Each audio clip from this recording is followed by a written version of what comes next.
Welcome to the Jets this week. I'm Free Press hockey writer Ed Tait alongside Gary Lawless, just back from Sochi, Russia.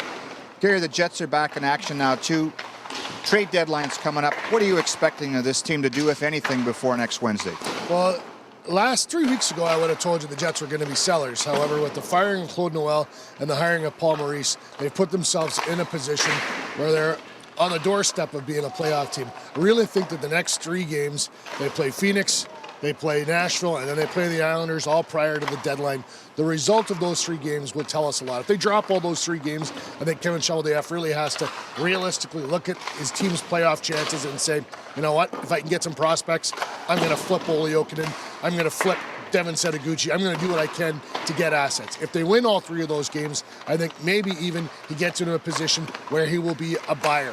Keep in mind, however, the Jets will not deal prospects for players today. It's just, they're not at that stage as an organization yet. Don't expect that.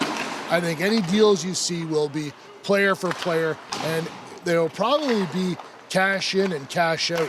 The Jets are, this year they're a cap team, but really they're not. They are a budget team, and they've had a ton of injuries and the players that they've had to spend real cash on. Kevin Cheveldayoff will not be able to spend money beyond his budget. So I think this will be very tricky to see how he can acquire today players and not spend any tomorrow money, because he doesn't have that option. Well, what's interesting too about this is, and you've touched on this, is that in the last week they've got Evander Kane, Jim Slater, and Matt Halishuk back. And in a lot of ways, that's given them depth that they didn't have for a lot of this season. And that's almost like making a trade before the deadline. So many teams are pushed up against the cap, too. It makes it difficult to have a willing partner at the other end, doesn't it? Let's face it, though, the key to this whole team, their blueprint is draft and develop. I don't see anybody on their top 6 getting moved. I don't see any of the young guys, like Zach Bogosian, Jacob Trouba, Mark Scheifele. They're almost untouchables on this team, aren't they?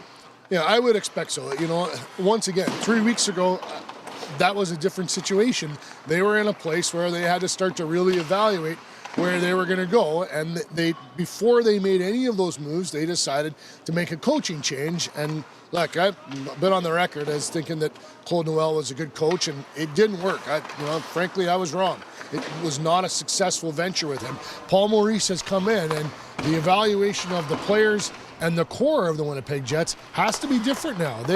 I would like to wait a little farther, 20 games, before making a real firm, assessment on that. But so far under Paul Maurice, all these players you just talked about have really showed, and that has to give Kevin Cheveldayoff confidence in his plan and what he's been doing. And going forward, no reason to trade a Blake Wheeler or a Zach Bogosian and try and restart his plan. His plan right now looks like it's moving forward quite nicely.